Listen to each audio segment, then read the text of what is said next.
Trên truyền hình, các nhà kinh tế học đang trấn an đám đông bằng cụm từ hạ cánh mềm.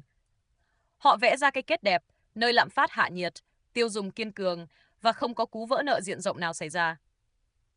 Nhưng ngoài kia, tại các trụ bơm xăng, tình hình đang kể một câu chuyện hoàn toàn khác. Bạn nghĩ mọi thứ đang tốt dần lên ư?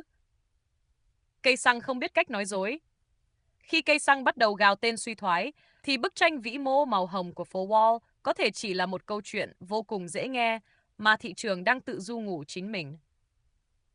Đối với đa số người thường, họ không kiểm tra chỉ số tiêu dùng cá nhân hay dò xét mức độ phần trăm lợi suất trái phiếu chính phủ mỗi sáng thức dậy. Thứ vĩ mô duy nhất mà họ phải chạm thẳng vào bằng bàn tay, đều đặn 2 lần một tuần, chính là trạm nhiên liệu. Cây xăng giống như một chiếc cảm biến vĩ mô khổng lồ được lắp đặt ngay giữa lòng các khu dân cư. Nó là nơi áp lực năng lượng tàn độc đi thẳng vào đời sống, biến thành những con số nhảy múa gắt gao ngay trước mắt người cầm vô lăng. Vấn đề không chỉ là giá dầu đang tăng hay giảm, như một khái niệm vô thưởng vô phạt trên bảng điện tử phố tài chính.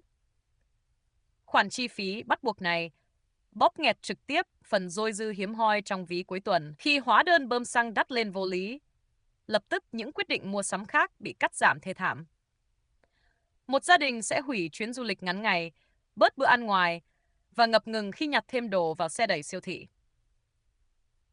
Sự chắt bóp âm thầm này chính là lực phanh thực sự của nền kinh tế. Nó có sức nặng sinh tử hơn nhiều so với điệp khúc tiêu dùng kiên cường được giới phân tích gọi tên từ trong các tòa nhà máy lạnh sầm uất. Thị trường luôn thích một câu chuyện định hướng trên mặt báo lâu hơn sức chịu đựng của đám đông đang gánh thanh toán thẻ tín dụng ngoài đời thật. Lần nào cũng thế, giới tinh hoa cập nhật cực kỳ chậm chạp cơn đau của người tiêu dùng. Cụm từ disinflation hay lạm phát hạ nhiệt trên bảng điện tử không tính đúng rủi ro kiệt sức của sinh hoạt hàng ngày. Đám đông luôn lãnh cú sốc của nền kinh tế thật trước khi TV kịp quay xe đổi giọng. Đây chính là sự chênh lệch chết người về mặt độ trễ. Khi lạm phát năng lượng thấm đẫm vào từng khâu sản xuất và luân chuyển hàng hóa, nó sẽ bắt đầu hoạt động như một loại thuế lũy thoái vô cùng tàn nhẫn. Có nghĩa là nó đánh đòn tàn bạo nhất vào tầng lớp trung lưu và lao động thu nhập cố định. Một đợt tăng giá xăng thường kéo theo sự nhích nhẹ của hóa đơn thực phẩm, cước phí vận hành hàng hóa, tiền sưởi ấm mùa đông và cuối cùng nó cắn thẳng vào khoản tiền gửi tiết kiệm đang cạn đi từng ngày. Cỗ máy tính toán vĩ mô của bộ ban ngành thường cần vài ba tháng để có thể đánh giá và thống kê ra sự kiệt quệ tài chính đó qua lăng kính số liệu trễ. Nhưng ở bất kỳ trụ bơm xăng nào, cú va chạm tài chính đã xảy ra hằn dấu ấn ngay vào thời điểm tiếng lạch cạch của cò bơm khép màn lại.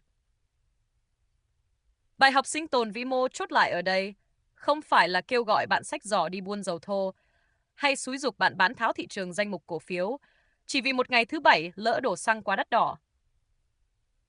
Trò chơi phòng thủ ở đây sắc lạnh và đòi hỏi năng lực quan sát sâu hơn rất nhiều. Đó là đừng vội vàng tin hoàn toàn vào một câu chuyện hẹn hạ cánh êm ái nếu như đời sống thực ngoài đường vẫn đang phát đi những tiếng thét ngược chiều. Khi muốn biết nền kinh tế đã thực sự phục hồi chân thực hay chưa, khi muốn đánh giá sức khỏe của một guồng máy tiêu dùng, thì tuyệt đối đừng chỉ nghe lời kể của những báo cáo ngân hàng đầu tư sạch sẽ. Hãy nhìn thẳng vào nơi mà sự cọ sát với tiền mặt diễn ra tàn khốc nhất.